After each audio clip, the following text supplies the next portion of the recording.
Hey guys, welcome back to our own YouTube channel civil technical. तो दोस्तों, आज मैं आपको बताने वाला हूं कि रेलवे लाइन के पास में जो आपका प्लेटफॉर्म वॉल होता है उसकी कंस्ट्रक्शन आज मैं बताऊंगा कि एक्सकेवेशन किस तरीके से करना है। तो नंबर वन, आपको ये जानना होगा कि लेआउट किस तरीके से करनी होती है।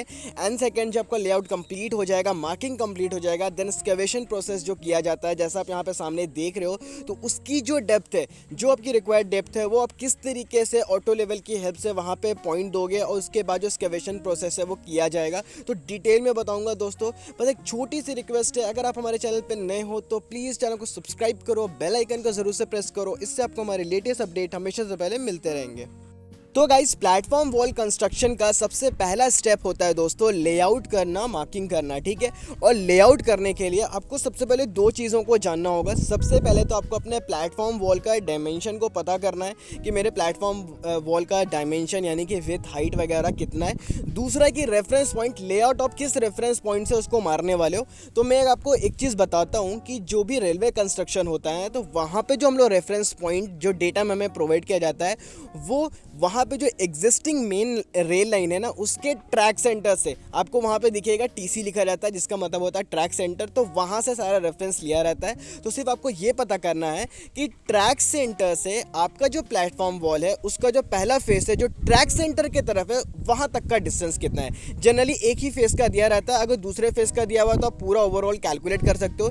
यहाँ पे मुझे बताया गया था कि ट्रैक सेंटर से जो प्लेटफॉर्म वॉल का जो इनर फेस है जो कि टुवर्ड्स ट्रैक सेंटर है, उसकी जो लेंथ है वो 5 मीटर है। तो वहाँ से ट्रैक सेंटर से रख के सबसे पहले आपको 5 मीटर पे मार्क कर देना है।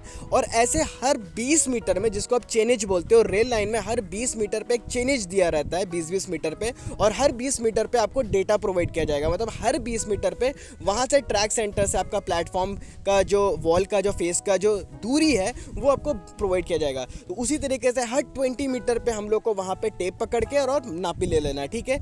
जब आप कर लोगे, जो भी आपका रिक्वायर्ड लेंथ होगा, मतलब जहाँ तक आपको प्लेटफॉर्म बनाना है, तो हर 20-20 मीटर पे आपको डेटा मिलेगा और उसके हिसाब से आपको वहाँ पे मार्किंग कर लेना है। जब मार्किंग कंप्लीट हो जाता है तो एक फेस के लिए तो आपको स्ट्रेट लाइन मिल गया दोस्तों। अब है कि आपको विड्थ चाहिए, टोटल विड्थ चाहिए एक्सकेवेशन करने के लिए। तो वो कैसे कैलकुलेट करोगे? तो अगर आपको डेटा में दूसरे फेस के लिए भी ट्रैक सेंटर से कितना उसका डिस्टेंस है अगर प्रोवाइड किया गया है तो आप वैसे ही मार्क कर सकते हो। और अगर नहीं दिया हुआ है तो आपको सिंपली जो आपका ट्रैक सेंटर से इनर फेस का जो दूरी दिया हुआ था ना, उसको और जो आपका प्लेटफॉर्म वॉल का विड्थ है, दोनों को ऐड करके उसी तरीके से भी वापस से उसी तरीके से मार्क कर दोगे तो आपको टोटल विड्थ अंदर का मिल जाएगा। जैसे यहाँ पे जो विड्थ है ना दोस्तों हमारे प्लेटफॉर्म वॉल का, वो है 1100 mm, यानी कि 1 मीटर 100 mm है। तो हमने इसी तरीके से मार्क किया। सबसे पहले इनर फेस मार्क किया, उसके बाद उसको एड अप करके आउटर फेस भी मार्क कर लिया, ठीक है। जब ये आपका मार्किंग कंप्लीट हो जाएगा, चूना मार्किंग आप कंप्लीट कर लोगे, उसके बाद का जो प्रोसेस है वो है एक्सकेवेशन। तो एक्सकेवेशन हमें करना होता है, आइदर आप जिसे भी यूज़ कर सकते हो या फिर पोकलेन मशीन यूज़ कर सकते हो। मैनुअली नहीं कर सकते क्योंकि बहुत ज़्यादा डीप में जाना होता है। तो जब आप एक्सकेवेशन करते हो तो हमें जानना होता है कि एक्सकेवेशन का डेप्थ कितने रहने वाला है। तो रेलवे लाइन में ना एक्सकेवेशन के लिए कितना कटिंग करना है, कितना फिलिंग करना है, ये हमें फॉर्मेशन लेवल से डिसाइड करते हैं। अब ये फॉर्मेशन लेवल क्या है? आप जब भी रेलवे के कंस्ट्रक्शन में जाओगे ना, वहाँ पे आपको formation level, track centre, rail level ये देखने को मिलता है। तो फॉर्मेशन लेवल क्या होता है? ट्रैक सेंटर तो मैंने पहले बता दिया। तो फॉर्मेशन लेवल है आपका जो फाइनल टॉप लेवल होगा बैलेस्ट के नीचे। आप देखते हो कि वहाँ पे लोग बैलेस्ट बिछाते हैं, रेल लाइन के नीचे स्लीपर रहता है, उसके नीचे बैलेस्ट रहता है, ऊपर में भी बैलेस्ट रहता है। तो जो आपके स्लीपर के नीचे, बैलेस्ट के नीचे का जो बेड है, जहाँ पे हम लोग मोरम बिछाते हैं, जो फाइनल आपका जो बेड होता है, उसको हम लोग बोलते हैं formation level below the ballast level, ठीक है। तो वहाँ पे आपको फॉर्मेशन लेवल के हिसाब से चेक कर लेना, ठीक है। जैसे यहाँ पे हमें बोला गया है कि फॉर्मेशन लेवल से हमें और डाउन जाना है 1.5 मीटर, ठीक है। फॉर्मेशन लेवल से और डाउन जाना 1.5 मीटर, तब हमें मिलता है पीसीसी बॉटम। ये हमारा पीसीसी बॉटम होगा। तो हमें वहाँ तक एक्सकेवेशन करवाना है और फिर जब वो कंप्लीट हो जाएगा उतना एक्सकेवेशन, अब एक्सकेवेशन आप करोगे कैसे? तो आपको करना होगा ऑटो लेवल का यूज़ करना। सर्वेयर आएगा, सर्वेयर आकर पॉइंट देगा और उसी हिसाब से आपको एक्सकेवेशन को कैरी आउट करवाना है। अगर आप सर्वेयर को नहीं रखोगे ना तो एक्सकेवेशन परफेक्ट तरीके से नहीं होगा, कहीं पे भी आपको एग्जैक्ट जो होना चाहिए डेप्थ वो नहीं मिलेगा। इसलिए सर्वेयर का ज़रूरत होता है, वो पॉइंट आके देता है, उसके हिसाब से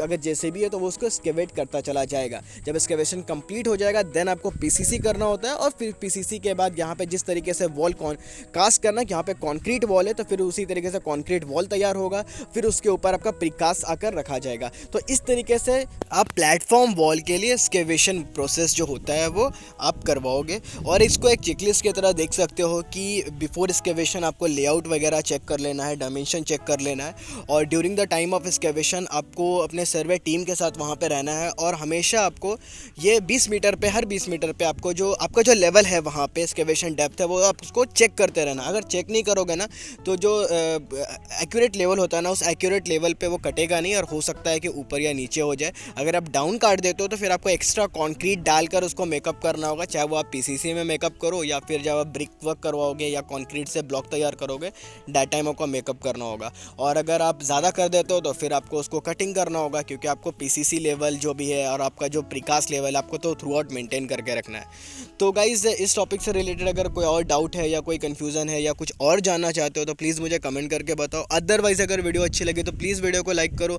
प्लीज़ चैनल को सब्सक्राइब करो और अपने दोस्तों के साथ शेयर करो। Thank you.